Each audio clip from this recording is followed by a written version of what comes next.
sudden, are you coming out with a conclusion? Ask her, has she seen an FBI report, investigation? She hasn't. Have you spoken at all to the District Attorney? I have. No, I'm sorry, to the federal officials. No, they won't have no conversation with us. They will never. They're not meant to talk to us. They won't talk to us. But we know from from Lisa Green. How much hope do you have that the federal authorities may, in fact, do something? I'm hoping they listen to this. I'm hoping they listen to that press conference. I'm hoping they can overlook some of this, and maybe or look into. Maybe they could actually look into what just happened. You know, for this to happen to a man and call it just is pretty insane. To call it work, to say that the deputies did their jobs. 9 officers. It took 9 officers, 19 minutes and 42 seconds. To subdue a man that was on the ground for 7 minutes.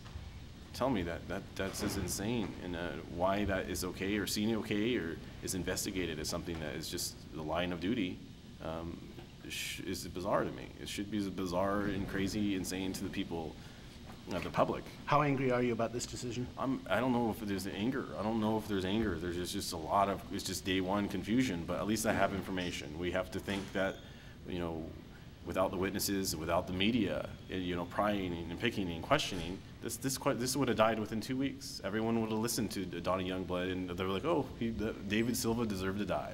He put up a fight, he resisted, which a lot of people assume and think, but once I hope people have access to information, I'm hoping, especially sheriff's investigations, including just what just happened in this press conference, people can start questioning now. It's all I want people to do. Start questioning and start doing their own investigation. Start doing their own discoveries, because they might find out a little bit more than what is said in a small little 2-second sound bit. You had told me shortly after he died that when he was alive, he was your protector.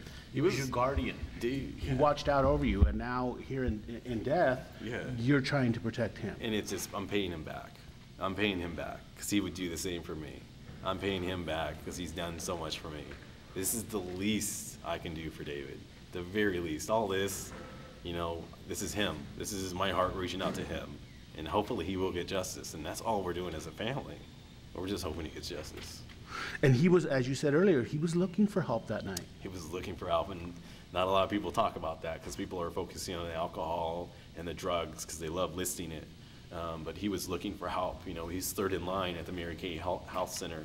You know, he was struggling that night. You know, David was struggling. I knew it, and I felt it that night. And unfortunately, he wasn't given any help. Unfortunately, he was escorted across the street where a first responding officer was a canine deputy. And 7 minutes, instead of waiting to get help, 7 minutes this officer waits for backup. You know what's going to happen in 7 minutes.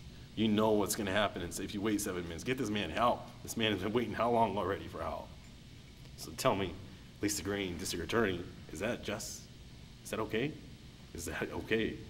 And what does all this say about the state of our mental health system in this country? What does that say? You know, when you need help, definitely don't be reaching out. You know, definitely don't be asking don't be going to the hospital. He did try to go to the hospital. You know, he did. He was struggling. He was struggling there. But don't reach out. I guess don't reach out. You know, don't call the police. Don't call the sheriffs. Don't call the CHP, because you might be in a hogtie. And obviously, it looks like now maybe your only recourse will be the civil end of all this. Where are you guys at with all of that? We don't. That doesn't even. To me, that's up to the lawyers. That's not my concentration. You know, that's a civil law. That sounds peaceful in a sense. The criminal aspect has to be somewhere out there. There has to be someone questioning, especially that first responding officer who was just involved 2 weeks ago in a killing. Someone should investigate that. Someone should probably look into that, because this is a series of violence that's been happening in Bakersfield for a long time. And people have been letting it slide. What happens when you have a family fighting for someone? What happens when you have a fighting not afraid of that behavior? And I think that we are that. We are that. And we just need people to start looking at this story and understanding it and fighting for David and fighting for whoever else that has been in the same situation. Fight. Don't be afraid of it. Okay. Thank you, sir.